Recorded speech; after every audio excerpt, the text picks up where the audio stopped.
இன்னைக்கு நம்ம பார்க்க போற படத்தோட ஒன்லைனை நம்ம தமிழ்லயே நீங்க பார்த்திருப்பீங்க. அதனால நம்ம ஸ்ட்ரெயிட்டா படத்துக்குள்ள போலாம். படத்தோட ஸ்டார்டிங் சீன்ல 7 வருஷத்துக்கு முன்னாடி நம்ம அட்வொகேட் நடராஜோ ஒரு குற்றவாளிக்காக கோர்ட்ல வாதாடிட்டு இருக்காருங்க. ஆனா அந்த குற்றவாளியோட முகத்தை நம்மளுக்கு காமிக்கல. அதோட அங்க சீனை கட் பண்ணிடுறாங்க. இப்ப கரண்ட்ல 22 டிசம்பர் 2025 அன்னைக்கு கரெக்டா நம்ம சென்னைக்கு அவுட்டர்ல இருக்கிற மெய்யூர்ல இருந்து ஒரு லேடி ஆபத்தான நிலைமையில இருக்கேன்னு சொல்லிட்டு இன்ஸ்பெக்டர் காளிதாஸ்க்கு கால் பண்றாங்க. அவரும் அவங்களோட போன் லொகேஷனை ட்ராக் பண்ணி நேரா அவங்க வீட்டுக்கு வந்துடுறாங்க. கரெக்டா காளிதாசும் அந்த லேடியோட வீட்டு வாசல்ல நின்றுட்டு இருக்கும் போதுதான் மாடியில இருந்து 2-3 பேர் கீழே குதிச்சு எஸ்கேப் ஆக ட்ரை பண்றாங்க. இதனால காளிதாசோ அவங்க 3 பேரையும் அடிச்சு அவங்கள பிடிக்கிறதுக்கு முயற்சி பண்றாரு. அப்பதான் அதுல ஒருத்தரோ நம்ம காளிதாஸ் உள்ளங்கையிலே கீறி விட்டுறாருங்க. இந்த கேப்ல அந்த 3 பேருமே அங்கிருந்து எஸ்கேப் ஆகி போயிடுறாங்க. இதுக்கப்புறம் காளிதாசோ வீட்டுக்குள்ள போய் பார்த்தா அந்த கால் பண்ண லேடியோ கழுத்து அறுக்கப்பட்டு இறந்தபடி தரையில கிடக்குறாங்க. இதுக்கப்புறம் பூஜை ரூம்ல சத்தம் கேக்குது. உடனே காளிதாஸ் அங்க போய் பார்த்தா அந்த பொண்ணோட அப்பாவோ கையில அருவாவோட கீழே உட்கார்ந்தபடி இருக்காருங்க. இதை வச்சு பார்க்கும் போது அவங்க அப்பா தான் அவங்க பொண்ணை கொன்னுட்டு பூஜை ரூம்ல கையில அருவாவோட உட்கார்ந்துருக்காரு. ஒருவேளை அவங்க பொண்ணும் வேற கேஸ்ட் பையனை கல்யாணம் பண்ணியிருக்கலாம், அதனால இவர் கொலை செஞ்சிருக்கலாம். அது மட்டும் இல்லாம அவரோட மாப்பிள்ளையும் இவர் கொலை செஞ்சிருக்கலாம். ஆனா அதை நம்மளுக்கு காமிக்கலங்க. இதுக்கப்புறம் 24 டிசம்பர் 2025 அன்னைக்கு ஊர பக்கத்துல இருக்கிற SIS அபார்ட்மெண்ட்டை நம்மளுக்கு காமிக்கிறாங்க. அந்த அபார்ட்மெண்ட்ல தான் நம்ம அட்வொகேட் நடராஜோட ஜூனியரா இருக்கிற ஸ்டீஃபனும் ஸ்டே பண்ணிருக்காருங்க. ஸ்டீஃபனும் அவங்க அபார்ட்மெண்ட் பால்கனில இருந்து அவங்க ஆப்போசிட் பில்டிங்ல இருக்கிற சஞ்சய் கோகுல் கப்பலை பாக்குறாரு. அவங்களும் அவங்க கையில பொண்ணை வச்சுக்கிட்டு அங்க நின்றுகிட்டு இருக்காங்க. இதுக்கப்புறம் அடுத்த நாள் காலையில ஸ்டீஃபனும் அவரோட நாயோட கார்டன்ல உட்கார்ந்து இருக்காரு. அப்ப சஞ்சயோட பொண்ணு மித்ரா நாய் பொம்மைக்கு நாய் செயினை போட்டு அந்த பொம்மையை இழுத்தபடி அந்த பக்கம் வந்துகிட்டு இருக்காங்க. வரவங்க நம்ம ஸ்டீஃபனோட நாயை பார்த்த உடனே அதையே பார்த்தபடி அங்க நின்றுகிட்டு இருக்காங்க. இதை கவனிக்கிற ஸ்டீஃபனும் அவர் நாய்க்குட்டியை கூப்பிட்டுக்கிட்டு நேரா அவரோட பில்டிங்கை நோக்கி போறாருங்க. அப்ப மித்ராவும் அவரோட நாய்க்குட்டியை பார்த்தபடி அவரை ஃபாலோ பண்ணிக்கிட்டே வந்துகிட்டு இருக்காங்க. இதுக்கப்புறம் ஸ்டீஃபனும் அவரோட நாய்க்குட்டியை கூட்டிக்கிட்டு அவர் பில்டிங் லிஃப்ட்ல ஏறுறாரு. அவங்கள ஃபாலோ பண்ணிக்கிட்டே நம்ம மித்ராவும் அந்த லிஃப்ட்ல ஏற வந்துகிட்டு இருக்காங்க. அந்த சமயத்துல தான் மித்ராவோட அப்பா கோகுல் அங்க வந்துடுறாரு. இதனால நம்ம ஸ்டீஃபனும் லிஃப்ட்டை க்ளோஸ் பண்ணிட்டு மேல போயிடுறாருங்க. அங்க வர கோகுலும் அவங்க பொண்ணு மித்ராவை கூட்டிட்டு அங்க இருந்து போயிடுறாருங்க. இதுக்கப்புறம் ஸ்டீஃபனுக்கு கால் பண்ற ஒருத்தரும் நாளைக்கு கோர்ட்டுக்கு வந்துருவியான்னு சொல்லி கேட்கிறாருங்க. நம்ம ஸ்டீஃபனும் நாளைக்கு மெர்ஃபியோட வாய்தா இருக்கு, நான் கண்டிப்பா வந்துருவேன்னு சொல்றாரு. அடுத்த நாள் ஸ்டீஃபன் கோர்ட்டுக்கு வராரு. அங்க வாய்தாக்கு வந்திருக்க மெர்ஃபியையும் அவர் பாக்குறாரு. அதே நேரத்துல காளிதாசும் கோர்ட்டுக்கு வராரு. அவருக்கு மெர்ஃபியை போடுறதுக்காக முருகன் டீம் இறங்கியிருக்காங்கன்னு இன்ஃபர்மேஷன் கிடைக்குதுங்க. இதனால அவர் உள்ள போய் மெர்ஃபியை பாக்குறதுக்காக வராரு. அப்ப காளிதாசை பாக்குற மெர்ஃபியோ ஒரு இடத்துல ஒளிஞ்சுக்கிறாரு. நம்ம காளிதாசோ அவரை கவனிக்காம படியில ஏறி போயிட்டு இருக்காருங்க. அப்பதான் காளிதாசோ ரவுடி பாண்டியா கீழே இறங்கி போறதா பாக்குறாருங்க. இதுக்கப்புறம் மர்ஃபிக்கும் தன்னை கொல்றதுக்காக முருகன் டீம் இறங்கி இருக்கிறத கேள்விப்படுறாரு. உடனே கோர்ட்டோட பேக் சைடு போறாங்க. ஆனா அங்க பாண்டியாவோ நம்ம மர்ஃபியை அடிச்சு 2 கையும் கட்டி நம்ம ஸ்டீஃபனோட கார் டிக்கிக்குள்ள போட்டுறாருங்க. இதுக்கப்புறம் ஸ்டீஃபனும் காரை எடுத்துட்டு அங்க இருந்து கிளம்பிடுறாரு. இதுக்கப்புறம் சாயங்காலம் ஸ்டீஃபனும் ஆத்தங்கரை ஓரமா காரை நிறுத்துறாரு. அப்ப டிக்கியை ஓபன் பண்ண உடனே அதுல இருந்து வர நம்ம மர்ஃபியோ 2 கையும் கட்டி இருந்தாலும் நம்ம ஸ்டீஃபன் கூட பயங்கரமா சண்டை போடுறாருங்க. ஆனா கடைசியில ஸ்டீஃபனும் பின்பக்கமா இருந்து நம்ம மர்ஃபியோட கழுத்தை நெரிச்சு கொண்டுறாருங்க. இதுக்கப்புறம் அடுத்த நாளான 31 டிசம்பர் 2025 அன்னைக்கு நம்ம காளிதாசோ அந்த ஆத்தங்கரை ஓரமாவே நம்ம மர்ஃபியோட பாடியை ரெக்கவர் பண்றாரு. அதே நேரத்துல ஸ்டீஃபனும் நம்ம காளிதாஸுக்கு கால் பண்ணி நான் அட்வொகேட் நடராஜோட ஜூனியர் வித்யா கேஸ் சம்பந்தமா உங்ககிட்ட இருந்து எனக்கு சிக்னேச்சர் வேணும்னு சொல்லி கேட்கிறாரு. உடனே நம்ம காளிதாசும் 10:30 ராயப்பேட்டை மார்ச்சரி வந்துருங்கன்னு நம்ம ஸ்டீஃபனை வர சொல்றாருங்க. இங்க ராயப்பேட்டை மார்ச்சரியில நம்ம மர்ஃபியோட பாடியை செக் பண்ற டாக்டரோ காளிதாஸ் கிட்ட அவரை கொலை பண்ண வரக்கான எந்தவித எவிடன்ஸுமே இவரோட பாடியில கிடைக்கலன்னு சொல்றாரு. இந்த சமயத்துல தான் சிக்னேச்சர் வாங்குறதுக்காக நம்ம காளிதாஸ் ஸ்டீஃபன் சந்திக்கிறாருங்க. இதுக்கப்புறம் அபார்ட்மெண்ட்ல பாத்தீங்கன்னா அன்னைக்கு நைட்டு நியூ இயர் வர்றதுனால அதுக்கான செலிப்ரேஷனுக்கான ஏற்பாடுகள் எல்லாமே செக்ரட்டரியா இருக்கிற ரூபா அங்க ரெடி பண்ணிட்டு இருக்காங்க. அன்னைக்கு ஈவினிங் 7:45 அப்பவே நியூ இயர் செலிப்ரேஷனை அந்த அபார்ட்மெண்ட்ல ஸ்டார்ட் பண்ண ஆரம்பிச்சிடுறாங்க. அப்பதான் செக்யூரிட்டி ரூபாவோட சேர்ந்து அங்க இருக்கிற லேடிஸ் எல்லாருமே டான்ஸ் ஆட ஆரம்பிச்சிடுறாங்க. அப்ப கோகுலோ சஞ்சு கிட்ட மித்ராவை பாத்துக்க சொல்லிட்டு அவங்க ஆபீஸ் நியூ இயர் பார்ட்டிக்கு கலந்துக்கிறதுக்காக கிளம்புறாங்க. ஆனா சஞ்சுவோ மித்ராவை பாத்துக்காம அங்க இருக்கிற லேடிஸ் கூட சேர்ந்து டான்ஸ் ஆடிட்டு இருக்காங்க. மித்ராவை தனியா பாக்குற நம்ம ஸ்டீஃபனும் அவர் நாய்க்குட்டியை கூட்டிக்கிட்டு அவங்க கண் முன்னாடி நடந்து போறாங்க. உடனே நம்ம மித்ராவும் அவங்க நாய்க்குட்டியை ஃபாலோ பண்ணிக்கிட்டு இந்த பொம்மை நாயை எடுத்துக்கிட்டே போயிட்டே இருக்காங்க. இதுக்கப்புறம் ஸ்டீஃபனோட நாய்க்குட்டியை ஃபாலோ பண்ணிட்டு வர மித்ராவும் கடைசியில ஸ்டீஃபனோட ரூம்குள்ளேயே வந்துடுறாங்க. இதுக்கப்புறம் நைட்டு 9:30 மணிக்கு நம்ம கோகுலோ சஞ்சுவுக்கு கால் பண்ணி மித்ராவை பார்த்துக்கோ, நான் வரதுக்கு லேட் ஆகும்னு சொல்றாங்க. அப்பதான் சஞ்சுவுக்கு மித்ராவே ஞாபகம் வருது. இதனால சஞ்சு பக்கத்துல மித்ராவை தேடி பாக்குறாங்க. அவங்களுக்கு கிடைக்கவே இல்லை. இதனால செக்யூரிட்டி ரூபாவையும் செக்யூரிட்டி சீஃபையும் கூட்டிட்டு அபார்ட்மெண்ட் ஃபுல்லா தேடி பாக்குறாங்க. அப்பவும் அவங்களுக்கு மித்ரா கிடைக்கவே இல்லைங்க. இதனால அவங்க ஹஸ்பண்ட் கோகுலுக்கு ஃபோன் பண்ணி இதை சொல்லிடுறாங்க. அவரும் அபார்ட்மெண்ட்டுக்கு உடனே கிளம்பி வந்துடுறாரு. இதுக்கப்புறம் செக்யூரிட்டி ரூபாவோ போலீஸ்க்கு இன்ஃபார்ம் பண்றாங்க. நைட்டு கரெக்டா 12 மணிக்கு நியூ இயர் செலிப்ரேட் பண்ற டைம்ல நம்ம காளிதாசும் அந்த அபார்ட்மெண்ட்டுக்கு வந்துடுறாரு. இதுக்கப்புறம் காளிதாசோ செக்யூரிட்டி ரூபா மூலமா அந்த அபார்ட்மெண்ட்ல மொத்தம் 520 வீடு இருக்கிறதையும், ஆனா அதுக்கு வெறும் 32 சிசிடிவி கேமரா இருக்கிறதையும் தெரிஞ்சுக்கிறாருங்க. இதனால சிசிடிவி ரேங்க் அங்க வர சொல்லி அந்த சிசிடிவி கேமரா எல்லாத்தையும் செக் பண்ணி பார்க்க சொல்றாரு. இதுக்கப்புறம் அந்த மொத்த அபார்ட்மெண்ட்லயும் பேச்சுலர்ஸ் லிஸ்ட் எடுத்து ஒவ்வொரு வீடா செக் பண்ணி பார்க்க சொல்றாரு. இதுக்கப்புறம் கான்ஸ்டபிளும் ஒவ்வொரு பேச்சுலர் வீடா செக் பண்ணிட்டு வந்துகிட்டு இருக்காங்க.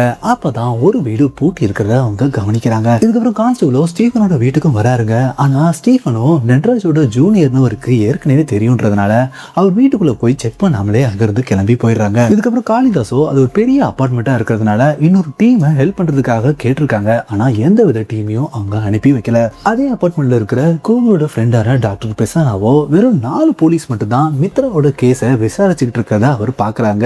இதனால அவருக்கு டிசி தெரியும்ன்றதுனால அவர்கிட்ட ஹெல்ப் கேட்டு ஃபோன் பண்றாரு. உடனே டிசியும் இந்த கேஸை அசைஸ் பண்றதுக்காகவே ஏசி வைஷ்ணவிய அந்த அபார்ட்மெண்ட்டுக்கு அனுப்பி வைக்கிறாருங்க. இதுக்கப்புறம் காளிதாசோ செக்யூரிட்டி ரூபா கிட்ட சின்ன பசங்க கிட்ட விசாரிக்கிறதுக்காக எல்லாத்தையும் ஒரு இடத்துல அசம்பிள் பண்ண சொல்றாரு. அப்ப அந்த சின்ன பசங்க கிட்ட விசாரிச்சுக்கிட்டு இருக்கும் போதுதான் ஏசி வைஷ்ணவி அங்க வராங்க. அவங்கள காளிதாஸ் கிட்ட லேட் நைட்ல ஏன் சின்ன பசங்களை டிஸ்டர்ப் பண்றீங்க, உடனே அவங்கள அனுப்பி வைக்க சொல்லிடுறாங்க. இதுக்கப்புறம் வைஷ்ணவியோ ரூபா கிட்ட எங்க கிட்ட 6 பேரை வச்சு இந்த அபார்ட்மெண்ட் ஃபுல்லா தேடி பார்க்க முடியாது, அதனால உங்ககிட்ட இருந்து வாலண்டியர்ஸ் வேணும்னு கேட்குறாங்க. உடனே நம்ம ரூபாவும் வாலண்டியர்ஸை அரேஞ்ச் பண்ணி கொடுக்குறாங்க. அவங்க மூலமா அப்பார்ட்மெண்ட் ஃபுல்லா தேடி பார்த்துக்கிட்டு இருக்காங்க. அப்பதான் ஒரு வயசானவரோ செடி கிட்ட நம்ம ஸ்டீவனோட நாய் இறந்து கிடக்கிறத பாக்குறாரு. அப்புறம் எல்லாரும் ஓடி வந்து அந்த நாயை பார்க்கும் போதுதான் அந்த நாய் கழுத்துல மித்ரா அவங்க நாய் பொம்மைக்கு ஒரு செயின் போட்டிருப்பாங்களே அதே செயின் அந்த நாய் கழுத்துல இருக்குங்க. அதை பார்த்தவங்க கோகுலும் சஞ்சுவும் அழுக ஆரம்பிச்சிடுறாங்க. அப்ப காளிதாசோ ரூபா கிட்ட அந்த நாயோட ஓனர் யாருன்னு கேக்குறாங்க. ஆனா ரூபாவோ தெரியாதுன்னு சொல்லிடுறாங்க. ஆனா ரூபாவோ அந்த நாயோட ஓனர் தான் ஒருவேளை குற்றவாளியா இருக்குமோன்னு சொல்லி கேட்க அதுக்கு நம்ம வைஷ்ணவியோ அதுக்கும் வாய்ப்பு இருக்குன்னு சொல்றாங்க. அப்ப அந்த அபார்ட்மெண்ட் செக்யூரிட்டி சீஃபோ இங்க பாகவதர்னு ஒரு டாக் லவர் இருக்காரு, அவருக்கு இந்த அபார்ட்மெண்ட்ல இருக்கிற எல்லா நாயை பத்தி தெரியும்னு சொல்றாரு. உடனே நம்ம காளிதாசும் அவர்கிட்ட இறந்து போன நாயோட போட்டோவை காமிச்சு இந்த நாய் எந்த வீட்டுல இருக்குன்னு சொல்லி கேக்குறாருங்க. அவரும் அந்த வீடு தெரியும்னு சொல்லிட்டு எல்லாத்தையும் அந்த வீட்டுக்கிட்ட கொண்டு வந்து காமிக்கிறாரு. ஆனா அந்த அபார்ட்மெண்ட்டோ பூட்டி இருக்குங்க. அப்ப கான்ஸ்டபிளோ பேச்சுலர் லிஸ்ட வச்சு செக் பண்ணிட்டு வரும்போது கூட இந்த வீடு பூட்டி இருந்ததா சொல்றாருங்க. உடனே அவங்க பூட்டை உடைச்சிட்டு உள்ள போய் பாக்குறாங்க. அந்த 3 பேச்சுலர்ஸும் கையில அழிச்சிட்டு போதையில கீழே படுத்து கிடக்குறாங்க. அவங்களோட நாய்க்குட்டி கூட அங்கதான் இருக்குங்க. இதுக்கப்புறம் இந்த 3 பேரையும் அடிச்சு விசாரிச்சு பாக்குறாங்க. அவங்க போதையில இருக்கிறதுனால இவங்களுக்கு எந்த வித இன்ஃபர்மேஷனும் கிடைக்கல. அப்பதான் சிசிடிவி கேமராவை செக் பண்ணி பார்க்கும்போது நம்ம ஸ்டீஃபன் தான் அதே மாதிரி நாயை அந்த அபார்ட்மெண்ட்ல கூட்டிட்டு போறதா பாக்குறாங்க. அப்ப அதை பார்த்த உடனே இந்த போதையில இருக்கிற ஒருத்தரோ அவர் 405 பிளாட்ல இருக்கிறதா சொல்றாருங்க. அப்ப பேச்சுலர் லிஸ்ட்டை வச்சு அபார்ட்மெண்ட்ஸை செக் பண்ண போன லேடிஸ் போலீஸோ நான் அந்த ரூமை செக் பண்ணதாக போயிருந்தோம், ஆனா பக்கத்துல இருக்கிற கான்ஸ்டபிள் தான் வக்கீல் நட்ராஜோட ஜூனியர்னு சொல்லிட்டு ரூம்குள்ள போக வேணாருன்னு தடுத்துட்டாருன்னு சொல்றாங்க. இதனால போலீஸ் எல்லாருமே நம்ம ஸ்டீஃபனோட வீட்டுக்கு போறாங்க. ஆனா அங்க கதவு திறந்திருக்கு. உள்ள போய் பார்த்தா ஸ்டீஃபன் அங்க இல்ல. இதுக்கப்புறம் ஸ்டீஃபனோட போனை ட்ராக் பண்ணும்போது அவர் ஒரு சர்ச்சில் இருக்கிறத இவங்க தெரிஞ்சுக்கிறாங்க. இதனால நம்ம வைஷ்ணவியும் காளிதாசும் அவங்க டீமை கூட்டிக்கிட்டு நேரா அவரை பிடிக்கிறதுக்கு போறாங்க. கரெக்டா இவங்க சர்ச்சுக்குள்ள நுழையிறத பாக்குற நம்ம ஸ்டீஃபனும் அப்படியே இந்த சைடு வழியா வெளியே எஸ்கேப் ஆகி வராரு. கரெக்டா அவர் கார்ல ஏறுற சமயத்துல பக்கத்து கார்ல இருக்கிற ஒரு 4 பேரோ அவரை கடத்தி கூட்டிட்டு போயிடுறாங்க. இதை வெளியே வரும்போது பாக்குற நம்ம வைஷ்ணவியும் காளிதாசும் அவங்க ஜீப்ல அவங்கள துரத்திட்டு வந்து அந்த காரை மடக்கிடுறாங்க. அப்ப அந்த கார்ல இருக்கிறவங்களும் நம்ம ஏசி சக்திவேல் டீம் ஒரு கேஸ் விஷயமா இவரை சக்திவேல் சார் புடிச்சிட்டு வர சொன்னாரு, அதுக்காக தான் புடிச்சிட்டு போறதா சொல்றாங்க. உடனே ஏசி வைஷ்ணவியோ ஒரு கேர்ள் மிஸ்ஸிங் கேஸ்ல இவர் தான் பிரைம் சஸ்பெக்டா இருக்காரு, அதனால அவரை எங்க கிட்ட ஒப்படைச்சிருங்கன்னு சொல்றாங்க. ஆனா அதுக்கு சக்திவேல் டீமும் ஒத்துக்க மாட்டேங்கிறாங்க. அப்ப காளிதாசோ ஸ்டீஃபனை எங்கேயோ ஏற்கனவே பார்த்த மாதிரி இருக்குன்னு சொல்லிட்டு போன் பண்ணி இவருக்கு ஏதாவது கிரைம் ரெக்கார்ட்ஸ் இருக்கான்னு செக் பண்ணி பார்க்க சொல்றாங்க. அப்பதான் இவர் 7 வருஷத்துக்கு முன்னாடி தனியான ஒரு பொண்ணை ரேப் பண்ணி மர்டர் ஆனதுக்கு கன்விக்ட் ஆயிட்டான்னு அவருக்கு தெரிய வருதுங்க. இந்த விஷயத்த நம்ம ஏசி வைஷ்ணவி கிட்ட அவங்க சொல்றாங்க. இதுக்கு ஒரு வைஷ்ணவியோ டிசிக்கு போன் பண்ணி கேர்ள் மிஸ்ஸிங் கேஸ்ல நம்ம ஸ்டீஃபன் தான் பிரைம் சஸ்பெக்ட்ன்றத சொல்றாங்க. உடனே டிசியோ சக்திவேல் டீமுக்கு கால் பண்றாங்க. இதனால சக்திவேல் டீமும் நம்ம ஸ்டீஃபனை வைஷ்ணவி கிட்ட ஒப்படைச்சிட்டு போயிடுறாங்க. இதுக்கப்புறம் காளிதாசும் வைஷ்ணவியும் நம்ம ஸ்டீஃபனை அவரோட அபார்ட்மெண்ட்டுக்கே கூட்டிட்டு வந்து மித்ரா எங்கன்னு சொல்லி விசாரிச்சுக்கிட்டு இருக்காங்க. இந்த சமயத்துல அபார்ட்மெண்ட்டுக்கு கீழே இருக்கிற செக்ரட்டரி ரூபாவோ அபார்ட்மெண்ட்ல இருந்து கொஞ்சம் தள்ளி ஒரு பெரிய சூட்கேஸ் கிடக்கிறதா சொல்றாங்க. இதனால ஸ்டீஃபனை விட்டுட்டு எல்லா போலீஸும் அந்த சூட்கேஸை வந்து பாக்குறாங்க. சூட்கேஸை திறந்து பார்த்தா அதுக்குள்ள இறந்து போன மித்ராவோட பாடி கிடைக்குதுங்க. இந்த நேரத்துல அபார்ட்மெண்ட்ல தனியா இருக்கிற நம்ம ஸ்டீஃபனும் அவர் அலமாரியில இருக்கிற நம்ம மித்ராவோட நாய் பொம்மையை எடுக்கிறாரு. பால்கனில இருந்து கீழே தூக்கி வீசுறாருங்க. அதுவோ கீழே இருக்கிற ஒரு செடி மேல வந்து உழுகுதுங்க. அதோட இன்டர்வல் போட்டுறாங்க. இதுக்கப்புறம் வைஷ்ணவியும் காளிதாசும் யாருமே தெரியாத ஒரு இடத்துல ஸ்டீஃபனை வச்சு அடிச்சு விசாரிச்சுட்டு இருக்காங்க. ஆனா அந்த இடத்த கரெக்டா கண்டுபிடிச்சு வர நம்ம வக்கீல் நடராஜோ, நீங்க எந்தவித ஸ்ட்ராங் எவிடன்ஸ் இல்லாம இவனை விசாரிக்கிறதே தப்பு, நீங்க ஒரு ஸ்ட்ராங் எவிடன்ஸை கொண்டு வந்தா நானே இவனை கொண்டு வந்து ஒப்படைக்கிறேன்னு சொல்றாரு. ஆனா வைஷ்ணவியோ, நான் உங்ககிட்ட இவரை ஒப்படைக்க முடியாதுன்னு சொல்றாங்க. இதனால அட்வொகேட் நடராஜோ டிசிக்கு கால் பண்ணி நம்ம வைஷ்ணவி கையில கொடுத்துட்றாங்க. இதுக்கப்புறம் வைஷ்ணவியோ டிசி பேச்சை கேட்டு நம்ம வக்கீல் நடராஜ் கூடயே நம்ம ஸ்டீஃபனை அனுப்பி வச்சிடறாங்க. இதுக்கப்புறம் வைஷ்ணவியோ காளிதாஸ் தான் அட்வொகேட் நடராஜுக்கு இன்ஃபர்மேஷன் கொடுத்து அங்க வர வச்சுதான் தப்பா நினைக்கிறாங்க. இதனால ஏசி சக்திவேல் சார் கிட்ட பேசி அவங்க டீம்ல இருந்து 2 பேரை வர வைக்கிறாங்க. அவங்க கிட்ட எப்போதுமே நம்ம ஸ்டீஃபனை ஃபாலோ பண்ண சொல்றாங்க. அப்ப அங்க வர காளிதாசோ நான் நடராஜுக்கு இன்ஃபர்மேஷன் கொடுக்கலன்னு சொல்றாரு. ஆனா வைஷ்ணவி அதை நம்ப மாட்டேங்கிறாங்க. இதுக்கப்புறம் 2 பேருமே சேர்ந்து டிசியை மீட் பண்றாங்க. அப்ப வைஷ்ணவியோ டிசி கிட்ட நம்ம வக்கீலுக்காக ஒரு குற்றவாளியை சார் விட சொன்னீங்கன்னு சொல்லி கேட்குறாங்க. அதுக்கு நம்ம டிசியோ, நான் வக்கீலுக்காக விடலை, நம்ம டிபார்ட்மெண்ட்டுக்காக தான் விட்டேன். ஏன்னா ஏற்கனவே ஒரு கேஸில் இன்வால்வ் ஆயிருந்த அந்த ஸ்டீஃபனை நிரபராதின்னு சொல்லிட்டு நம்ம அட்வொகேட் நடராஜ் தான் வெளியே கொண்டு வந்திருக்காரு. மறுபடியும் இதே மாதிரி ஒன்று நடந்துச்சுன்னா நம்ம டிபார்ட்மெண்ட்டுக்கு தான் கெட்ட பேர், அதனால தான் விட சொன்னதா சொல்கிறாரு. இதுக்கப்புறம் வைஷ்ணவியோ டிசி கிட்ட இந்த கேஸில் எனக்கு காளிதாஸ் வேணான்னு சொல்கிறாங்க. இதனால டிசியோ காளிதாஸை வெளியே அனுப்பிச்சிட்டு வைஷ்ணவி கிட்ட அதுக்கான ரீசனை கேட்குறாங்க. அதுக்கு வைஷ்ணவியோ, காளிதாஸோ அட்வொகேட் நடராஜோட க்ளோஸாக இருக்காரு, அதுக்காக நான் எப்போதுமே அவனை மானிட்டர் பண்ணிட்டு இருக்க முடியாதுன்னு சொல்கிறாங்க. ஆனால் அதுக்கு டிசியோ, காளிதாஸ்க்கு தான் கிரவுண்ட் ரியாலிட்டினா என்னன்னு தெரியும், ஒன்றை மானிட்டர் பண்றதுக்காக தான் அவனை நாங்க அனுப்பிச்சு வச்சிருக்கோம்னு சொல்லிட்டு வைஷ்ணவியை வெளியே அனுப்பிடுறாருங்க. இந்த நேரத்துல நம்ம வைஷ்ணவியையும் காளிதாசையும் பார்க்கறதுக்காக செக்ரட்டரி ரூபா வராங்க. அந்த நேரத்துல தான் அவங்களுக்கு ஒரு கால் வருது. அவங்க கிட்ட பயப்படாத நான் பார்த்துக்கிறேன்னு சொல்லிட்டு ஃபோனை வச்சுட்டு நம்ம காளிதாஸ் கிட்ட அன்னைக்கு எங்கள் பொண்ணும் ஸ்டீஃபன் கூட மித்ராவை பார்த்ததா சொல்கிறாங்க. அந்த சமயத்தில் ரூபாவுக்கு மறுபடியும் ஒரு கால் வருது. அந்த நியூஸை கேட்டவுடனே ஷாக் ஆகி அழுதபடியே அங்கே உட்காந்துடுறாங்க. இதனால வைஷ்ணவியும் காளிதாசும் ரூபாவை கூட்டிட்டு அவங்களோட அப்பார்ட்மெண்ட்டுக்கு போகிறாங்க. அவங்க அப்பார்ட்மெண்ட்ல பார்த்தீங்கன்னா நம்ம ரூபாவோட பொண்ணோட ஃப்ரெண்டு அர்ஷிதாவோ இறந்து கிடக்காங்க. காரணம் என்னன்னு பார்த்தீங்கன்னா அர்ஷிதாவுக்கு நீச்சல் தெரியாது. அவங்க தவறி நீச்சல் குளத்தில் விழுந்தாங்களா இல்லை யாரோ தள்ளி விட்டாங்களான்னு தெரியல, அவங்க நீச்சல் குளத்தில் இறந்து கிடந்திருக்காங்க. இதுக்கப்புறம் வைஷ்ணவியோ நம்ம ஸ்டீஃபனை ஃபாலோ பண்ண சொன்ன எஸ்ஐ குமாருக்கு ஃபோன் பண்ணுறாங்க. அவரோ ஸ்டீஃபன் ஜோதி தியேட்டருக்கு வந்திருக்கிறதுனால நானும் அங்கே படம் பார்த்துக்கிட்டு இருக்கதா சொல்கிறாரு. 5 நிமிஷம் கழிச்சு ஸ்டீஃபனோ அந்த தியேட்டர்ல இருந்து வெளியே போறாரு. அவரை ஃபாலோ பண்ணிக்கிட்டு எஸ்ஐ குமார் வெளியே வராருங்க. அப்போ ஸ்டீஃபன் கரெக்டாக காரில் ஏறுற சமயத்தில் தியேட்டர்ல இருக்கிற மற்ற ஆட்கள் எல்லாருமே வேகமாக வெளியே ஓடி வராங்க. உடனே நம்ம எஸ்ஐ குமாரோ தியேட்டருக்குள்ள போய் பார்த்தா நம்ம ஸ்டீஃபனுக்கு ஒரு சீட் தள்ளி உட்காந்து வரோம். மண்டையில பலத்த அடிபட்டு கீழே இறந்து கிடக்குறாருங்க. இதுக்கப்புறம் வெளியே கார்ல வர நம்ம ஸ்டீஃபனோ கரெக்டாக பிரிட்ஜு கிட்ட நிறுத்துறாரு.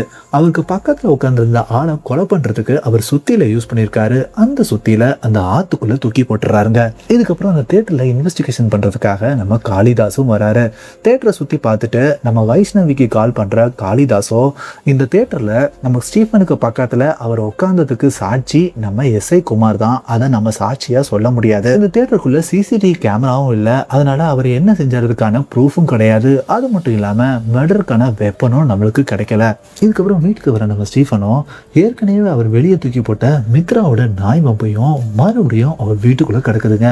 இதை பார்த்த உடனே அவரே ஷாக் ஆகிறாரு. இங்க எவிடன்ஸ் இல்லாட்டியும் நம்ம வைஷ்ணவியோ போலீஸ் டீமை கூட்டிட்டு நம்ம ஸ்டீஃபனை அரெஸ்ட் பண்றதுக்காக அந்த அபார்ட்மெண்ட்டுக்கு வந்துட்டு இருக்காங்க. அப்ப போலீஸ் டீம்ல இருக்கிற ஒரு கான்ஸ்டபிளோ இந்த விஷயத்த ஃபோன் பண்ணி காளிதாஸுக்கு சொல்றாரு. இதனால காளிதாஸோ நம்ம ஸ்டீஃபனை அரெஸ்ட் பண்றதை தடுக்கிறதுக்காக வைஷ்ணவிக்கு தொடர்ந்து கால் பண்றாங்க. ஆனா அவங்க போனை எடுக்கவே மாட்டேங்கிறாங்க. இதுக்கப்புறம் வைஷ்ணவியோ ஸ்டீஃபனோட வீட்டு காலிங் பெல் அடிக்கிறாங்க. இந்த சத்தம் கேட்ட உடனே நம்ம உள்ள இருக்கிற ஸ்டீஃபனோ முதல்ல அந்த மித்ராவோட நாய் பொம்மையை அலாமாரிக்குள்ள வைக்கிறாரு. இதுக்கப்புறம் கதவை திறந்துக்கிட்டு உள்ள வர நம்ம வைஷ்ணவியோட போலீஸ் டீமோ ஸ்டீஃபனை அரெஸ்ட் பண்ணி அங்கிருந்து கூட்டிட்டு போயிடுறாங்க. இதுக்கப்புறம் வைஷ்ணவியும் காளிதாஸும் நம்ம டிசியை மீட் பண்றாங்க. டிசியோ வைஷ்ணவி கிட்ட எந்த வித ஸ்ட்ராங் எவிடன்ஸ் இல்லாம மறுபடியும் நீ ஸ்டீஃபனை அரெஸ்ட் பண்ணிருக்கிறதுனால நீங்க 2 பேருமே இனிமேல் இந்த கேஸ்ல கிடையாதுன்னு சொல்லி அவங்கள வெளியே அனுப்பிச்சிடுறாங்க. இதுக்கப்புறம் நம்ம ஸ்டீஃபனையும் ரிலீஸ் பண்ணிருக்கனால அவரும் மறுபடியும் அபார்ட்மெண்ட்டுக்கு வந்துடுறாரு. இதுக்கப்புறம் வைஷ்ணவியோ காளிதாஸ் கிட்ட நான் ஸ்டீஃபனோட பழைய வக்கீல போய் பார்த்தேன், அவரே அவன் அக்யூஸ்ட்னு சொன்னாரு, அதனாலதான் அவனை பிடிக்க ட்ரை பண்றேன்றாங்க. அப்ப காளிதாஸோ நீங்க சொல்ற மாதிரி உண்மையா இருந்தா எப்படி அட்வொகேட் அந்த கேஸை ப்ரோக் பண்ணி நம்ம ஸ்டீஃபனை வெளியே கொண்டு வந்தாரு? அதுக்கு வைஷ்ணவியோ கொலை நடந்த சமயத்துல ஸ்டீஃபனோ அவரோட கேர்ள் ஃப்ரெண்டு கூட இருந்தாருன்னு சொல்லிட்டு ஒரு பொண்ணை கோர்ட்டுக்கு வர வச்சு சாட்சி சொல்ல வச்சிருக்காரு. அந்த சமயத்துல அந்த பொண்ணு மைனர்ன்றதுனால விட்னஸ் ப்ரொடெக்ஷன் ஆக்ட் படி அந்த பொண்ணோட டீட்டெயில்ஸ் என்னால கண்டுபிடிக்க முடியலன்றாங்க. இதனால காளிதாஸோ அட்வொகேட் நட்ராஜ் அவருக்கு நல்லா தெரிஞ்சவர்ன்றதுனால அவர்கிட்ட பேசி அந்த பொண்ணோட டீட்டெயில்ஸை வாங்கிட்டு வந்துடுறாரு. கடைசியில் அந்த பொண்ணு யாருன்னு பார்த்தீங்கன்னா நம்ம கோகுலோட ஒய்ஃப் சஞ்சு தான். இதுக்கப்புறம் சௌமியாவும் காளிதாஸும் நம்ம சஞ்சயை மீட் பண்ணி என்ன நடந்ததுன்னு சொல்லி கேட்குறாங்க. ஃப்ளாஷ்பேக்கில் பார்த்தீங்கன்னா +2 படிச்சுக்கிட்டு இருக்க நம்ம சஞ்சுவோ ஸ்டீஃபனை லவ் பண்ணிட்டு இருந்திருக்காங்க. ஒரு நாள் இவங்க 2 பேரும் கோயிலில் மீட் பண்ணும் போது சஞ்சுவுக்கு பேர்ட்ஸ் ரொம்ப பிடிக்கும்ன்றதுனால ஒரு பேர்ட் பொம்மையை ஸ்டீஃபனுக்கு கிஃப்டா கொடுக்குறாங்க. அதை வாங்கிட்டு போற ஸ்டீஃபனோ ஒரு புதருக்குள்ள போகும்போது தான் தன்யான்ற ஒரு பொண்ணை ஏற்கனவே ரேப் பண்ணி மர்டர் பண்ணி கீழே கிடந்திருக்காங்க. இவங்களுக்கு என்ன ஆச்சுன்னு இவங்க செக் பண்ணி பார்க்குற சமயத்துல தான் அங்க வந்த மக்களோ இவர் தான் அதை பண்ணிட்டாருன்னு சொல்லிட்டு பிடிச்சி அடிச்சு கூட்டிட்டு போயிருக்காங்க. அதை நம்ம சஞ்சுவும் பார்த்துருக்காங்க. அப்ப காளிதாஸோ அப்ப ஏன் உண்மையை நீங்க உடனே வந்து கோர்ட்ல சொல்றேன்னு சொல்லி கேட்குறாங்க. அதுக்கு சஞ்சுவோ அப்ப நான் 17 வயசு மைனர், எங்க வீட்டுல லவ் மேட்டர் வேற தெரிஞ்சதுனால 1 வருஷமா என்னை வீட்டை விட்டு வெளியே அனுப்பலன்றாங்க. இதுக்கப்புறம் தான் பாண்டியான்ற ஒருத்தர் எனக்கு ஃபோன் பண்ணி ஸ்டீஃபன் ஜெயில இருக்கிற விஷயத்தையும் சொன்னாரு. அப்படியே அட்வொகேட் நட்ராஜையும் இன்ட்ரடியூஸ் பண்ணி வச்சதா சொல்றாங்க. ஆனா ஸ்டீஃபன் இதே அபார்ட்மெண்ட்ல இருக்கிற விஷயம் எனக்கே தெரியாதுன்னு சொல்றாங்க. அப்ப வைஷ்ணவியோ உங்க மேல இருக்கிற கோபத்தினாலதான் ஸ்டீஃபன் உங்க பொண்ணை கொண்டுட்டாரான்னு சொல்லி கேட்கிறாங்க. அப்ப நம்ம சஞ்சுவோ ஸ்டீஃபன் அப்படிப்பட்டவர் இல்லைன்னு சொல்றாங்க. அதனால வைஷ்ணவியோ ஒருவேளை நீங்களும் ஸ்டீஃபன் சேர்ந்து தான் உங்க பொண்ணை கொண்டுட்டீங்களான்னு சொல்லி கேட்குறாங்க. இதை கேட்ட உடனே சஞ்சுவோ கீழே உட்காந்து அழுக ஆரம்பிக்கிறாங்க. அப்போ அங்கே வர அவங்க ஹஸ்பண்ட் கோகுலோ முதல்ல நீங்கள் 2 பேரும் வெளியே போங்கன்னு சொல்லிட்டு நம்ம காளிதாஸையும் வைஷ்ணவியும் வெளியே அனுப்பிடுறாங்க. இதுக்கப்புறம் வைஷ்ணவியும் காளிதாஸும் கசாப்பு கடைக்காரராக இருக்கிற பாண்டியாவை சந்திக்கிறாரு. அவங்க கிட்ட என்ன நடந்துச்சுன்னு சொல்லி கேட்குறாங்க. பாண்டியாவோ நான் அடிக்கடி ஜெயிலுக்கு போயிருக்கேன், அதனால பார்க்குறத வச்சே யார் குற்றவாளின்னு கண்டுபிடிச்சிருவேன். அப்படி நான் ஸ்டீஃபன் கிட்ட விசாரிக்கும் போது தான் ஒரு நாள் அவங்க லவ்வரை மீட் பண்ணுறதுக்காக கோயிலுக்கு போயிருக்காங்க. அந்த சமயத்தில் ஏற்கனவே அந்த புதருக்குள்ளே இருந்து 3 பேர் வந்திருக்காங்க. அதில் பார்த்தீங்கன்னா இறந்து போனதா சொல்லப்படுற நம்ம மர்ஃபியும் தமிழும் இன்னொருத்தரும் அந்த புதருக்குள்ளே ஒன்று கடிக்கிறதுக்காக போயிருக்காங்க. அப்போ தான் தன்யான்ற சின்ன பொண்ணை பார்த்துருக்காங்க. இவங்க ஏற்கனவே தண்ணி அடிச்சிட்டு இருக்கிறதுனால அந்த பொண்ணை ரேப் பண்ணி மர்டர் பண்ணியிருக்காங்க. அதுக்கப்புறம் தான் இவங்க 3 பேரும் வெளியே வந்திருக்காங்க. அந்த சமயத்துல தான் நம்ம ஸ்டீஃபனும் உள்ள போயிருக்காரு. தன்யாவை பார்த்த உடனே இவர் ஷாக் ஆகி அந்த பொண்ணுக்கு என்னாச்சுன்னு தெரிஞ்சுக்கிறதுக்காக தட்டி எடுப்பதுக்கு முயற்சி பண்ணியிருக்காரு. அப்ப அந்த பக்கமா வந்த மக்களோ இவர் தான் ரேப் பண்ணி மர்டர் பண்ணிட்டாருன்னு சொல்லிட்டு இழுத்து வச்சு அடிச்சுக்கிட்டு இருந்திருக்காங்க. அப்படி கூட்டிட்டு போகும்போது தான் நம்ம சஞ்சு அவங்கள பார்த்துருக்காங்க. இதுக்கப்புறம் தான் ஜெயில இருக்கும் போது நான் ஸ்டீஃபன் கிட்ட நான் எப்படியாவது ஒன்று வெளியே கொண்டு வரதுக்கு நான் முயற்சி பண்றேன், அது வரைக்கும் நீ நல்லா படின்னு சொன்னேன். அவரும் நல்லா படிச்சு இப்ப அவரை வெளியே எடுத்த அந்த வக்கீல் நட்ராஜுக்கு ஜூனியர் ஆனதா சொல்றாங்க. இதுக்கப்புறம் வைஷ்ணவியோ பாண்டியா கிட்ட அப்ப இறந்து போன மர்ஃபியும் தமிழும் நீ தான் கொலை செஞ்சியான்னு சொல்லி கேட்குறாங்க. அப்ப பாண்டியாவோ அவங்களுக்கு எதிரிகள் நிறைய பேர் இருக்காங்க, யார் வேணாலும் பண்ணியிருக்கலாம், ஆனா அந்த தன்யா மெடல்ல சம்பந்தப்பட்ட ஜனான்ற ஒருத்தர் இன்னும் உயிரோட தானே இருக்காருன்னு சொல்றாங்க. இதனால வைஷ்ணவியோ எஸ்ஏ குமாரை வர வச்சு அவர்கிட்ட எப்படியாவது பிளான் பண்ணி ஜனாவை சர்ச்சுக்கு வர வைக்க சொல்றாங்க. அவரும் சர்ச்சுக்கு வந்துடுறாருங்க. ஜனா அங்க வந்திருக்கிறத தெரிஞ்சுக்கிட்டு நம்ம ஸ்டீஃபனும் அங்க வந்துடுறாரு. அரிய சர்ச்சில் முன்னாடி நம்ம காளிதாஸும் உட்கார்ந்துருக்காருங்க. இந்த சமயத்துல தான் பாண்டியா நம்ம ஸ்டீஃபனுக்கு கால் பண்ணி ஜனா அங்க வந்திருக்கிறது தற்செயலான விஷயம் கிடையாது, ஒன்னு பிடிக்கிறதுக்காக பிளான் பண்ணி வர வச்சிருக்காங்க, அதனால நீ உடனே அங்கிருந்து கிளம்பு, நம்ம ஆளுங்க அங்க இருக்காங்க, அவங்க ஜனாவை தூக்கிடுவாங்கன்னு சொல்றாரு. அதனால ஸ்டீஃபனும் வெளியே கிளம்புறாரு. அடுத்த செகண்ட் சர்ச்சில் லைட் ஆஃப் ஆகுது. அப்ப நம்ம பாண்டியோட ஆட்களோ ஜனாவை தூக்கிடுறாங்க. தூக்குன உடனே நம்ம ஸ்டீஃபனோட கார் டிக்கில போட்டு அந்த கார்லயே அங்கிருந்து வண்டி எடுத்துட்டு போயிடுறாங்க. இதை பார்த்த உடனே வெளியே இருக்கிற நம்ம வைஷ்ணவியும் குமாரும் நம்ம ஸ்டீஃபன் தான் அந்த காரை எடுத்துட்டு போறாங்கன்னு சொல்லிட்டு அவங்க ஜீப் மூலமா அந்த காரை ஃபாலோ பண்ணிட்டு போறாங்க. இதை பார்க்குற வெளியே நிற்கிற ஸ்டீஃபனோ ஜனாவை எப்படி எப்படியோ அவர் கையாலேயே கொல்லணும்னு சொல்லிட்டு உடனே அவரும் அந்த காரை ஃபாலோ பண்றதுக்காக அங்கிருந்து கிளம்பி ஓடுறாரு. அப்ப அங்க நிக்கிற காளிதாசோ அவரை அடிச்சு அங்கேயே தடுத்துறாருங்க. அப்ப காளிதாசோ ஸ்டீஃபன் கிட்ட உன்னை ரொம்ப கஷ்டப்பட்டு ஜெயில இருந்து அட்வொகேட் நட்ராஜ் வெளியே கொண்டு வந்திருக்காரு, அதனால அவங்களை கொலை பண்றேன்னு சொல்லிட்டு மறுபடியும் ஜெயிலுக்கு போயிடாதான்னு சொல்றாருங்க. அப்ப ஸ்டீஃபனும் நம்ம காளிதாஸ் கிட்ட அன்னைக்கு நைட்டு மித்ரா என்னோட வீட்டுக்கு தான் வந்திருக்கதா சொல்றாங்க. இப்போ பிளாஷ்பேக்ல பாத்தீங்கன்னா நம்ம ஸ்டீஃபன் வீட்டுக்குள்ள வந்த மித்ராவோ அந்த நாய் எனக்கு ரொம்ப பிடிச்சிருக்கு, எனக்கு தரீங்களான்னு சொல்லி கேட்டிருக்காங்க. உடனே ஸ்டீஃபனும் மித்ரா நாய் பொம்மைக்கு போட்ட நாச்சையனை கலட்டி இவங்க நாய்க்கு மாட்டி நம்ம மித்ரா கையில கொடுத்துருக்காங்க. அவங்க வச்சிருந்த பொம்மையும் அவங்கள கையில கொடுத்துட்டு கரெக்டா அவங்க அபார்ட்மெண்ட்ல இருந்து வெளியே அனுப்பிச்சிருக்காங்க. இதுக்கப்புறம் தான் கொஞ்ச நேரம் கழிச்சு சஞ்சுவும் அங்க இருக்கிறவங்க எல்லாருமே நம்ம மித்ராவை தேடிட்டு இருந்திருக்காங்க. கொஞ்ச நேரம் கழிச்சு நம்ம வைஷ்ணவியும் வந்திருக்காங்க. அவங்க தான் ரூபா மூலமா நம்ம அப்பார்ட்மெண்ட்லேயே வாலண்டியர்ஸ் கேட்டிருக்காங்க. அப்போ நான் ஒரு வாலண்டியரா அப்பார்ட்மெண்ட்டை சுற்றி திரும்பி பார்க்கும்போது தான் ஒரு இடத்துல ஆல்கு மாசும் மித்ரா கையில் இருந்த நாய் பொம்மையும் கிடைச்சதா இவர் சொல்றாருங்க. இதனால காளிதாசும் அப்பார்ட்மெண்ட் செக்யூரிட்டி சீஃப் கிட்ட அன்னைக்கு ஆல்கு மாஸ்க் போட்டிருந்தது யாருன்னு சொல்லி விசாரிக்கிறாரு. அப்போ ஃபங்க்ஷனில் எடுத்த வீடியோவை பார்த்தா தான் தெரியும்னு சொன்ன உடனே அந்த ஃபங்க்ஷன் வீடியோ எடுத்த லேபுக்கு இவங்க 2 பேருமே போறாங்க. அப்போ அந்த வீடியோ செக் பண்ணி பார்க்கும்போது ஆல்கு மாஸ்கை போட்டிருக்கிறது டாக்டர் பிரசன்னான்னு இவங்க தெரிஞ்சுக்கிறாங்க. உடனே காளிதாசும் செக்யூரிட்டி சீஃப்க்கு ஃபோன் பண்ணி டாக்டர் பிரசன்னா அபார்ட்மெண்ட்ல இருக்காதான்னு சொல்லி கேட்குறாங்க. அவரும் இருக்கிறதா சொல்றாங்க. இதுக்கப்புறம் செக்யூரிட்டி சீஃபோ டாக்டர் பிரசன்னாவுக்கு ஃபோன் பண்ணி கொஞ்ச நேரத்துக்கு முன்னாடி காளிதாசோ ஆல்கு மாஸ்க் ஃபங்க்ஷனில் போட்டது யாருன்னு கேட்டாங்க. இப்போ என்னவோ நீங்கள் இங்கே அப்பார்ட்மெண்ட்டில் இருக்கிறதா சொல்லி கேட்குறாங்க, ஏதாவது பிரச்சனையான்னு சொல்லி கேட்குறாரு. இதை கேட்ட உடனே டாக்டர் பிரசன்னாவோ நேராக அப்பார்ட்மெண்ட்டோட மாடிக்கு போகிறத நம்மளுக்கு காமிக்கிறாங்க. கரெக்டாக இவரை பிடிக்கிறதுக்காக நம்ம வைஷ்ணவியும் காளிதாசும் ஜீப்பில் வந்து கரெக்டாக அப்பார்ட்மெண்ட் கீழே இறங்குறாங்க. அந்த சமயத்தில் பிரசன்னாவோ கரெக்டாக மொட்டை மாடியிலேருந்து கீழே விழுந்து இறந்து போயிடுறாருங்க. இதுக்கப்புறம் காளிதாசோ அப்பார்ட்மெண்ட்டில் நடந்த 2 கொலைக்கான காரணம் டாக்டர் பிரசன்னா தான். அவரை அரெஸ்ட் பண்ண போகிற விஷயம் தெரிஞ்ச உடனே பிரசன்னாவோ மொட்டை மாடியிலேருந்து கீழே குதிச்சு சூசைட் பண்ணிக்கிட்டதா கேஸை க்ளோஸ் பண்ணிடுறாங்க. இதுக்கப்புறம் பாண்டியாவோ நம்ம ஸ்டீஃபனுக்கு ஃபோன் பண்ணி இனிமேல் நீ அந்த அப்பார்ட்மெண்ட்டில் இருக்க வேண்டாம், வேற எங்கேயாவது போயிடு, ஜனா என்கிட்ட தான் இருக்கான், அவனை நான் பார்த்துக்கிறேன்னு சொல்கிறாரு. இதுக்கப்புறம் ஸ்டீஃபனும் அப்பார்ட்மெண்ட்ல இருக்க திங்ஸ் எல்லாம் பேக் பண்ணிட்டு இருக்காருங்க. அப்பதான் மித்ராவோட அந்த நாய் பொம்மையை மறுபடியும் பாக்குறாரு. அப்ப நான் வெளியே தூக்கி வீசின பொம்மை மறுபடியும் எப்படி என் வீட்டுக்கு வந்ததுன்னு சொல்லிட்டு அவர் யோசிச்சு பாக்குறதோட அங்க சீனை கட் பண்ணிடுறாங்க. இதுக்கப்புறம் ஸ்டேஷனுக்கு வர காளிதாசோ உண்மையா பிரசன்னா தான் குற்றவாளினா அன்னைக்கு ஸ்டேஷன்ல நம்ம ரூபா நம்மளை மீட் பண்ணும் போது ஏன் மித்ராவையும் ஸ்டீஃபனையும் அவங்க பொண்ணு சேர்ந்து பார்த்ததா பொய் சொல்லணும்? அதே மாதிரி அப்பார்ட்மெண்ட்ல இந்த நாயோட ஓனர் தான் உண்மையான குற்றவாளியா இருக்குமோன்னு ஃப்ரேம் பண்ண ட்ரை பண்ணணும். இதனால சந்தேகம் வந்து உடனே இவர் ரூபாவுக்கு கால் பண்றாங்க. அவங்களோ என் அப்பாவோட வீட்டுக்கு வந்திருக்கதா சொல்றாங்க. உடனே இவரும் காலையில கிளம்பி அவங்க அப்பாவோட வீட்டுல இருக்கிற ரூபாவை மீட் பண்றாங்க. அவங்க கிட்ட காளிதாசோ ஏன் மித்ராவையும் ஸ்டீஃபனையும் உங்க பொண்ணு பார்த்ததா என்கிட்ட பொய் சொன்னதா கேட்குறாங்க. உடனே பிளாஷ்பேக்ல பார்த்தீங்கன்னா அன்னைக்கு நைட்டு நம்ம ரூபாவோட பொண்ணும் அவங்க ஃப்ரெண்டு அர்ஷிதாவும் மேலேருந்து இவங்க டான்ஸ் ஆடுற வீடியோ எடுக்கிறதுக்காக மொட்டை மாடிக்கு போயிருக்காங்க. கரெக்டாக வீடியோவும் எடுத்துட்டு இருக்காங்க. அந்த சமயத்தில் நம்ம ஸ்டீஃபன் மாதிரி இன்னொரு நாயை வச்சிருக்க அந்த கஞ்சா அடிக்கிற ஆளோ கஞ்சா அடிச்சுக்கிட்டு அங்கே நாயோட உட்காந்துட்டு இருக்காரு. அப்போ இவங்க வீடியோ எடுத்த பார்த்ததுக்கப்புறம் அன்னைக்கு என்னோட நாயோட வீடியோவை போட்டு தானே நீங்கள் லைக்ஸ் வாங்கினீங்கன்னு சொல்லிட்டு கேட்டிருக்காரு. அவங்களும் அதுக்கு ஆமான்னு சொல்லியிருக்காங்க. இப்போ நாயை க்ளோஸ்அப்பில் பாருங்கன்னு சொல்லிட்டு கஞ்சா போதையில் அந்த ஆளோ அந்த நாயோட முகத்தை கரெக்டாக ரூபாவோட பொண்ணோட முகத்துக்கு கிட்டேயே கொண்டு போய் காட்டுறாரு. அவங்களும் பார்த்து பயந்து போய் கொஞ்ச நேரத்தில் கீழே உட்காந்து அழுக ஆரம்பிச்சிடுறாங்க. அந்த சமயத்தில் அங்கே வர்ற நம்ம ரூபாவோ இந்த விஷயத்தை தெரிஞ்சுக்கிட்டு கோவமா கீழே வராங்க.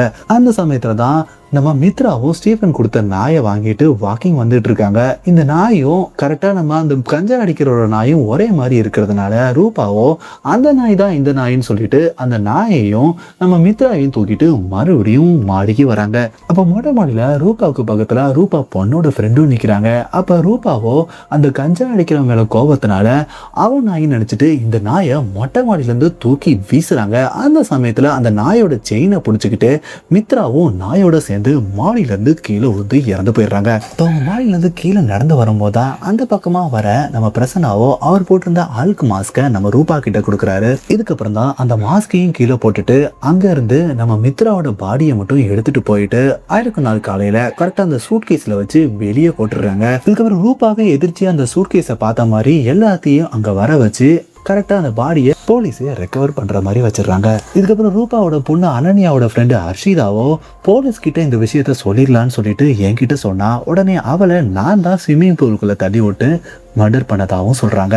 இதுக்கப்புறம் அல்குமாஸ்க் மேட்டர் தெரிஞ்ச உடனே பிரசன்னாவோ மொட்டை மாடியில் இருக்கிற என்ன மீட் பண்ணாரு. அவர்கிட்ட நடந்த எல்லா விஷயத்தையும் சொன்ன. அப்ப அவரோ உன்னை அரெஸ்ட் பண்றதுக்காக போலீஸ் அபார்ட்மெண்ட்டுக்கு வந்ததா சொன்னாரு. அடுத்த செகண்டே அவரோட காலை பிடிச்சி மேல இருந்து கீழே தள்ளி விட்டு கொள்ளதா சொல்றாங்க. அதுக்கப்புறம் காளிதாசோ நம்ம கிளம்பலாம்னு சொல்றாங்க. அப்பதான் நம்ம ரூபாவோ ஒரு நிமிஷம் வந்துடுறேன்னு சொல்லிட்டு ரூம்குள்ள போயிட்டு கதவை சாத்திடுறாங்க. இவங்க ரூம் கதவை திறக்க முடியாதனால அவரோ ஜன்னல்ல இருக்கிற ஓட்டை வழியா பாக்குறாரு. உள்ள பாத்தீங்கன்னா பெட்ல அவங்க பொண்ணு அனன்யா தூங்கிட்டு இருக்காங்க. இந்த பக்கம் நம்ம ரூபாவோ கேண்டில் எடுத்து பக்கத்துல இருக்கிற உட்டன் அலமாரியை அப்படியே பத்த வைக்கிறாங்க. அது பயங்கரமா ரூம் ஃபுல்லா எரிய ஆரம்பிக்கிறீங்க. கொஞ்ச நேரத்துல கரெக்டா இவங்க சாரிலையும் நெருப்பு எரிஞ்சு அவங்களும் எரிய ஆரம்பிக்கிறாங்க. இந்த சமயத்துல கதவை உடைச்சுக்கிட்டு உள்ள வர நம்ம காளிதாசோ முதல்ல எரிஞ்சுக்கிட்டு இருக்க அவங்கள தான் காப்பாத்தலான்னு ட்ரை பண்றாங்க. ஆனா அந்த சமயத்துல கட்டிலையும் தீ பரவிடுறதுனால அவங்க பொண்ணு அனன்யாவை காப்பாத்துறதுக்காக அவங்கள தூக்கிட்டு ரூம்ல இருந்து வெளியே போயிடுறாரு. இங்க நம்ம ரூபாவும் முழுசா எரிஞ்சு கீழே விழுந்துடுறாங்க. இதுக்கப்புறம் காளிதாசோ தூங்கிட்டு இருக்க அனன்யாவை அவர் காருக்குள்ள படுக்க வச்சுட்டு அவர் கார் எடுத்து போயிட்டு இருக்காரு. அந்த சமயத்துல தான் ஸ்டீஃபன் நம்ம காளிதாஸுக்கு கால் பண்றாரு. அவர் ஏதோ அண்டர் கிரவுண்ட் ரூம்ல மாட்டிக்கிட்ட மாதிரி நம்மளுக்கு காமிக்கிறாங்க. பிளாஷ்பேக்ல அவர் ரூம்ல இருந்து பொருட்களை பேக் பண்ணிட்டு இருக்கும் போதுதான் அலமாரியில இருந்து அந்த மித்ராவோட நாய் பொம்மை கீழே விழுகுது. அந்த பொம்மையில ரெக்கார்டட் வாய்ஸ் கேக்குது. அது என்னன்னா, அச்சு அழுகாத, நம்ம பாத்துக்கலாம்னு சொல்லிட்டு அனன்யாவோட வாய்ஸ் தான் இருக்கு. இப்ப மறுபடியும் பிளாஷ்பேக்ல பாத்தீங்கன்னா உண்மையா கோவத்துல நம்ம அனன்யாவும் அர்ஷிதாவும் கீழே வரும்போது தான் நம்ம மித்ராவோ அதே மாதிரி நாயோட வரதை பார்க்குறாங்க. இந்த நாய் தான் அந்த நாயின்னு நினச்சிக்கிட்டு நம்ம அனன்யா தான் அந்த நாயையும் தூக்கிட்டு வராங்க. அவங்க ஃப்ரெண்டு அர்ஷிதாவோ நம்ம மித்ராவை தூக்கிட்டு மொட்டை மாடிக்கு வராங்க. அப்போ கோபத்தில் அனன்யா தான் அந்த நாயை தூக்கி போடுறாங்க. அப்போ அந்த நாய் செயினை பிடிச்சிக்கிட்டு மித்ராவும் அந்த நாயோட சேர்ந்து கீழே விழுந்து இறந்து போகிறாங்க. அப்போ மொட்டை மாடியிலேருந்து கீழே இறங்கி வரும்போது அனன்யா கிட்ட தான் நம்ம டாக்டர் பிரசன்னா அந்த அல்கு மாஸ்கை கொடுக்குறாரு. அதை வாங்கிட்டு கீழே வந்து இறந்து கிடக்கிற அந்த நாயையும் மித்ராவையும் பார்க்குறாங்க. இதை பார்த்தோன்னே அர்ஷிதா அழுகுறாங்க. அப்பதான் அந்த அல்கு மாஸ்கை கீழே போட்டுக்கிட்டு அந்த நாய் பொம்மையும் பக்கத்தில் கிடக்கு. அதை தெரியாமலே நம்ம அனன்யாவோ அர்ஷிதா கிட்ட அழுகாத, நம்ம பார்த்துக்கலாம்னு சொல்றாங்க. இந்த வாய்ஸ் தான் அந்த பொம்மையிலையும் ரெக்கார்ட் ஆயிருக்குங்க. இதுக்கப்புறம் அனன்யாவோ நம்ம மித்ரா பாடியை தூக்கிட்டு வீட்டுக்கு வந்துடுறாங்க.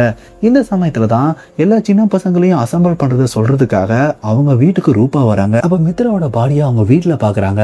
அனன்யா மூலமா நடந்த எல்லா விஷயமும் தெரிஞ்சுக்கிறாங்க. இதுக்கப்புறம் தான் அடுத்த நாள் ரூபாவோ சூட்கேஸ்ல பாடியை வெளியே வச்சுட்டு அவங்க சூட்கேஸை பார்த்த மாதிரி எல்லாரையும் வர வச்சு அந்த பாடியை ரெக்கவர் பண்ணவும் வைக்கிறாங்க. இதுக்கப்புறம் தான் அர்ஷிதாவோ ரூபா கிட்ட போலீஸ் கிட்ட எல்லா உண்மையும் சொல்லிடலாம்னு சொல்றாங்க. அப்ப பக்கத்துல இருந்த அனன்யாவை அதை கேட்டுறாங்க. அப்பதான் நம்ம ரூபா போலீஸ் கிட்ட சொல்றதுக்காக அங்க கிளம்புறாங்க. அந்த சமயத்துல அனன்யாவோ அவங்க ஃப்ரெண்ட் அர்ஷிதாவை ஸ்விமிங் பூல்ல தள்ளி விட்டு கொண்டுறாங்க. இதுக்கப்புறம் போலீஸ் ஸ்டேஷனுக்கு போயிருக்கிற நம்ம ரூபாவுக்கும் ஃபோன் பண்ணி உண்மை நீ சொல்லிட்டா நான் சூசைட் பண்ணி இறந்து போயிடுவேன்னு அடுத்த ட்ராமா பண்ணியிருக்காங்க. இதனால தான் நம்ம ரூபாவோ நம்ம காளிதாஸ் கிட்ட மித்ரா கூட நம்ம ஸ்டீபனை சேர்ந்து பார்த்ததா போய் சொல்லிட்டு அங்கிருந்து வந்திருக்காங்க. இதுக்கப்புறம் அல்கு மாஸ்க் விஷயத்தை கேள்விப்படுற நம்ம பிரசன்னாவோ மொட்டை மாடியில் இருக்கிற ரூபாவையும் அனன்யாவையும் மீட் பண்றாங்க. இந்த தப்பு எல்லாமே அனன்யா தான் பண்ணதுலையும் தெரிஞ்சுக்கிறாரு. அந்த சமயத்துல தான் அப்பார்ட்மெண்ட்டுக்கு போலீஸ் வரதை பார்த்துட்டு உங்களை அரெஸ்ட் பண்ண தான் வந்திருக்காங்கன்னு அவங்க கிட்ட சொல்றாங்க. அப்ப கரெக்டா அவர் மொட்டை மாடியில இருந்து எட்டி பார்க்குற சமயத்துல அனன்யாவோ அவங்க காலை பிடிச்சி கரெக்டா மொட்டை மாடியில இருந்து கீழே தள்ளி விட்டு கொண்டுறாங்க. இதுக்கப்புறம் தான் ஸ்டீஃபனோ நம்ம ரூபா அவங்க அப்பா வீட்டுக்கு வந்திருக்க விஷயம் தெரிஞ்சு அவங்கள மீட் பண்றதுக்காக அங்க வராருங்க. அப்போ முதல்ல அனன்யாவை மீட் பண்ணும் போது அவங்க முன்னாடி பொம்மையை வச்சுட்டு அம்மா எங்கன்னு சொல்லி கேட்குறாங்க. அனன்யாவோ அம்மா தோட்டத்தில் இருக்காங்கன்னு சொல்லிட்டு ஸ்டீஃபனை ஒரு இடத்துக்கு கூட்டிட்டு போறாங்க. அப்ப அவர் கரெக்டா டோருக்குள்ள நுழையும் போது அவங்க மேல ஸ்ப்ரே அடிச்சு உள்ள தள்ளி விட்டு டோரை க்ளோஸ் பண்ணிட்டு அங்க இருந்து வந்துடுறாங்க.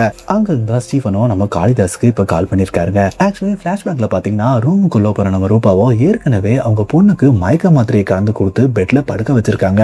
இதுக்கப்புறம் ரூமை பத்த வச்சுட்டு 2 பேருமே சேர்ந்து எரியறதுதான் அவங்களோட பிளானா இருந்திருக்கு. அப்ப உள்ள வர காளிதாஸ்கோ அனன்யா பத்தி எந்த விஷயமும் தெரியாதனால அவங்களை காப்பாத்தி கார்ல கூட்டிட்டு வந்திருக்காரு. இப்ப உண்மை தெரிஞ்சதுனால ஒரு இடத்துல காரை நிறுத்துறாருங்க. அப்ப மயக்கத்துல இருந்து எந்திக்கிற அனன்யாவோ சிரிச்சபடி நம்ம காளிதாஸை பாக்குறதோட பார்ட் 3க்கு லீடை கொடுத்து இந்த படத்தை முடிச்சிடுறாங்க.